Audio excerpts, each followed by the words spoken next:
అంటే నా ఎగ్జామినేషన్ ఈరోజుతో పూర్తయింది. సో నెక్స్ట్ టైం వైజాగ్ వచ్చినప్పుడు వేరే కంపెనీ కోసం వస్తాను.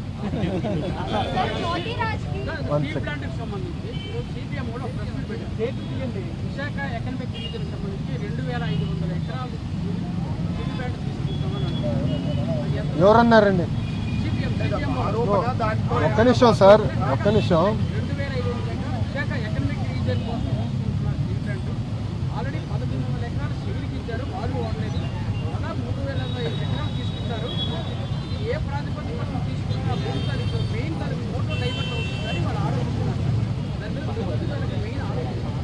మీరే అంటున్నారు ఆరోపణ అని, ఇంకా సమాధానం చెప్పాలా? బాస్ ఒక్క నిమిషం. ఎవరైనా స్టేట్మెంట్ ఇచ్చారా? మంత్రి కానివ్వండి, అంటే గౌరవ ముఖ్యమంత్రి గారు కానివ్వండి, గౌరవ ఉప ముఖ్యమంత్రి గారు కానివ్వండి, ప్రభుత్వం సంబంధించిన అంటే ఎన్డీఏ ప్రభుత్వానికి సంబంధించిన ఎవరైనా స్టేట్మెంట్ ఇచ్చారా? ఫలానా భూమి 14,000 కోట్ల రూపాయలు కేంద్ర ప్రభుత్వం, రాష్ట్ర ప్రభుత్వం విశాఖ ఉక్కుని కాపాడడానికి మేము ఇన్ఫ్యూజ్ చేసాం. ఈరోజు విశాఖ ఉక్కు 3rd మన బాయిలర్ ఏదైతే ఉందో అది కూడా మేము యాక్టివేట్ చేశాము. ఫుల్ ప్రొడక్షన్కి మేము తీసుకొచ్చాము.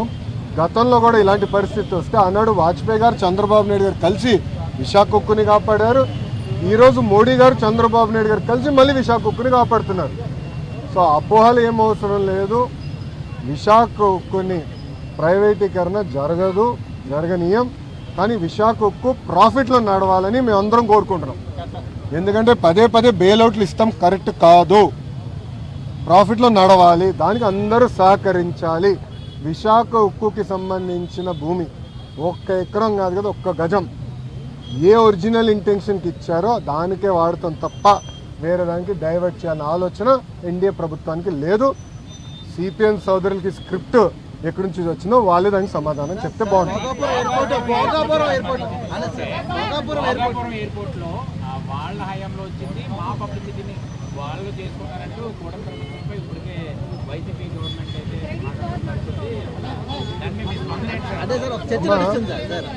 ఒక మాట చెప్పాలి, క్రెడిట్ కోసం మేము ఇక్కడ ఎవరు పోరాడట్లేదు. పని చేసేదానికి, ప్రజలకి పెద్ద ఎత్తున ఉద్యోగాలు, ఉపాధి కల్పించడానికి మేము అహర్నిశలు కష్టపడుతున్నాము. దయచేసి అది గుర్తుపెట్టుకోండి. ఇదే జగన్మోహన్ రెడ్డి గారు ఆనాడు ఏం చెప్పారు? ఎర్ర బస్సు రాని ఊరికి ఎయిర్పోర్ట్ అవసరమా అని చెప్పారా లేదా? వీడియో మీరు చూసారా లేదా? మళ్ళీ ఇప్పుడు ఆయన వచ్చి అన్ని మాటలు మాడితే ఎంతవరకు న్యాయం? నంబర్ 1. నంబర్ 2, ఆనాడు జిఎంఆర్కి సుమారుగా 2,600 ఎకరాలు కూటమి ప్రభుత్వం అందజేసింది. నన్ను అడిగితే అది ఇంకా తక్కువ. ఒక్క హైదరాబాద్ ఎయిర్పోర్ట్కి 5,000 ఎకరాలు ఇచ్చాం. ఆనాడు ఇదే పెద్ద మనుషులు ఏమన్నారంటే హైదరాబాద్ ఎయిర్పోర్ట్కి 5,000 ఎకరాలు అవసరమా, ఎయిర్పోర్ట్కి 5,000 ఎకరాలు అవసరమా? ఈరోజు మీరు హైదరాబాద్ ఎయిర్పోర్ట్ చూడండి, అదే సమయంలో బెంగళూరు ఎయిర్పోర్ట్ చూడండి. ఈరోజు బెంగళూరు సిటీ 2వ ఎయిర్పోర్ట్ కోసం ఎత్తుకుతున్నారు. కానీ అదే హైదరాబాద్ రాబోయే 100 సంవత్సరాలు కూడా కావాల్సిన డెవలప్మెంట్కి భూమి రెడీగా ఉంది. ఇదే టెర్మినల్ ఇంకొక మిర్రర్ కాపీ అటు పక్కన చేయొచ్చు. సో అలా ముందు చూపుతో ఒక విజన్తో చంద్రబాబు నాయుడు గారు ఆనాడు చేశారు.